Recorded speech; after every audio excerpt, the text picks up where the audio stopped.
Et yo, YouTube.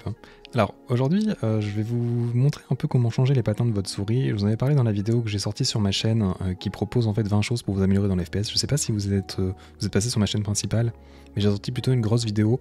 Et donc je vous invite à aller passer voir si ça vous intéresse tout simplement. Là-dedans, je parlais justement des patins de souris et je vais vous montrer ici comment les remplacer. Alors ça peut sembler un peu intimidant, mais en fait, de toute façon, les patins normalement sont faits pour être mis au bon endroit, donc il n'y a pas de raison d'avoir peur ou quoi que ce soit. Et pour les enlever, de toute façon, vous pouvez même y aller de façon un peu brutale entre guillemets. Vous changez quand même vos patins et ils sont perdus. Là actuellement, j'ai les Core Pads sur ma G Pro Superlight, comparé au nouveau que je vais mettre, c'est-à-dire les Tiger Ice, qui me permettra normalement d'avoir une glisse un peu plus smooth, un peu plus rapide. Alors, du coup pour les outils, le meilleur truc que je peux vous proposer en tout cas, c'est d'utiliser ces pinces à épiler. Là, je pense que je vais pas en avoir besoin parce qu'il y a certaines souris, je sais pas si vous allez réussir à voir, mais qui ont des petites encoches déjà pour vous permettre justement de soit glisser quelque chose de plus plat ou de tout simplement on va pouvoir y aller avec vos ongles tout simplement. Ensuite, vous pouvez aussi avoir besoin de ce qui est fourni avec dans les patins, que ce soit n'importe quelle marque, c'est-à-dire un patch d'alcool qui vous permet en fait d'enlever le résidu de colle qui restera. Je vais vous montrer de toute façon. Donc je vais y aller. Bon, j'ai pas des longs ongles, mais peut-être tourner la souris off, ce sera plutôt pas mal. Je vais seulement y aller avec mes ongles, normalement ça devrait aller. Hop. Du coup vous avez le patin et vous avez en fait toute la partie qui colle. Là si je veux je pourrais essayer d'enlever le patin tout simplement, mais je vous conseille d'essayer d'avoir la colle qui va avec ensemble parce que c'est juste une... comment dire, c'est juste une chose que vous n'aurez pas à faire une fois le patin retiré tout simplement.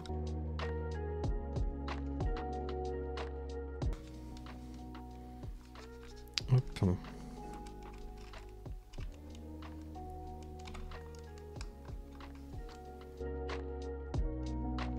Je le rapproche vraiment du patin pour le prendre avec. Bon, si vous enlevez les patins de base, vous n'aurez pas une colle qui colle aussi fort que ça. Ça, c'est une colle qui est bien spécifique au Core Pad et qui colle quand même vachement beaucoup. D'ailleurs, la première fois que vous les mettez, ça prend beaucoup sur les côtés, tout ce qui est poussière, etc. Tellement elle colle en fait. Hop, je commence à la voir. Vous voyez, j'arrive à avoir la colle en même temps, ce qui me permet de ne pas l'avoir sur le patin.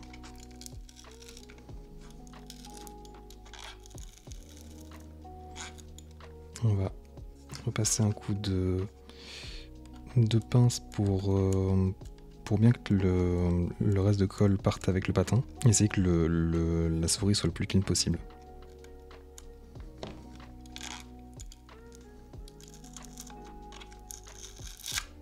Voilà, donc le patin du dessus est déjà enlevé.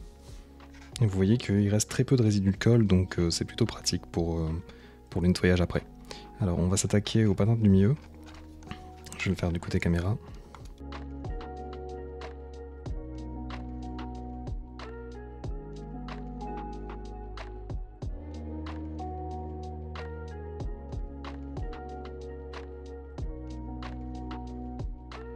Hop, et ensuite dernière étape, le patin du bas, on a encore une encoche qui me permet de glisser mon ongle normalement, voilà.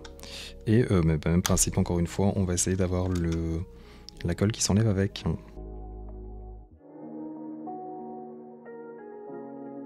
Bon, ça doit être la 5e ou 6e fois que je change les patins sur ma G Pro Superlight.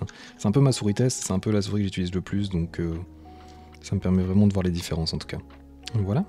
Du coup on va quand même passer un petit peu de page d'alcool, malgré si en vrai là il reste pas beaucoup de résidus, je pourrais passer sans, mais on va le faire clean. Hop, du coup on sort du coup nos patins, nos nouveaux patins qu'on veut placer. Hop, comme ceci. Et ouvrons le patch d'alcool. Je vous conseille d'aller laver vos mains juste après avoir utilisé ça, parce que ça peut attaquer un peu votre peau, ce genre de choses, donc voilà. Alors, essayons d'enlever le plus de colle possible. Regardez un peu là où on a pu en laisser. Alors, il faut savoir ici que vous voyez directement les vis. Si vous changez les patins pour la première fois sur la G Pro ou la G Pro Superlight, il faut savoir qu'il y a deux stacks de patins, donc c'est-à-dire que vous devez enlever les patins principales et ensuite enlever la deuxième couche qui se situe en dessous pour, comme ici, voir les vis. Si vous laissez la deuxième couche et que vous mettez les nouveaux patins par-dessus, vous allez avoir un problème de hauteur et votre capteur va plus capter comme il faut parce qu'il n'est pas à la bonne hauteur simplement.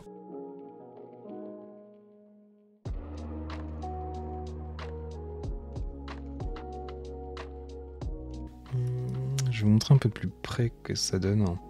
Normalement, bon, il y a juste à vraiment, de votre côté, vous pouvez le clean vraiment à 100%. Il faut juste laisser sécher quelques secondes et puis on est bon pour placer les nouveaux patins. Le seul truc important à faire vraiment quand vous changez vos patins, c'est de ne pas toucher la colle des nouveaux. C'est le seul truc à vraiment faire gaffe. Bien sûr, je l'ouvre à l'envers. On va commencer par le grand patin. Ce sera peut-être le plus simple à poser. Vous pouvez utiliser une pince à épiler encore une fois là. Du moment que vous ne touchez pas la colle, de toute façon, vous êtes plutôt bon. Alors on va essayer de commencer par le dessous parce qu'il est, c'est une ligne tout simplement. Alors on va essayer de le mettre très droit. Il me semble que les Tiger Eyes sont plus fins aussi que les Corpad. Alors ça me doit être plus ou moins bon. Il semble pas de soucis. Hop. J'ai l'impression qu'il est un peu plus mal mis là. Je mets mon ongle en fait entre la bordure et le patin pour être sûr qu'il y a un tout petit peu d'espace. On devrait être bon. J'appuie un petit peu, mais de toute façon, c'est vraiment après qu'il faut exercer de la pression un peu au même endroit. Parfait. Et on va mettre le centre maintenant, le rond central.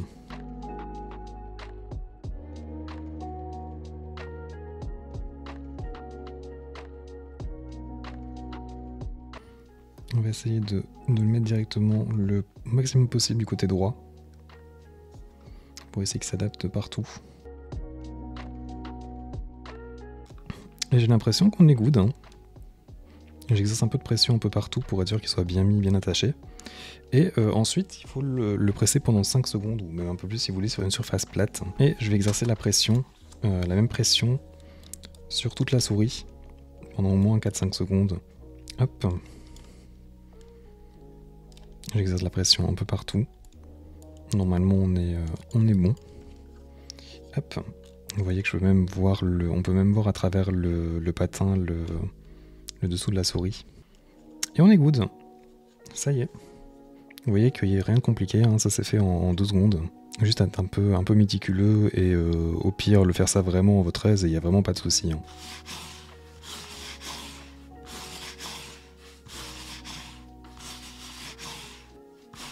J'espère que la vidéo vous aura plu. N'hésitez pas à lâcher un petit like, ça vous a aidé tout simplement. Et je vous dis à bientôt dans une nouvelle, j'espère. À bientôt.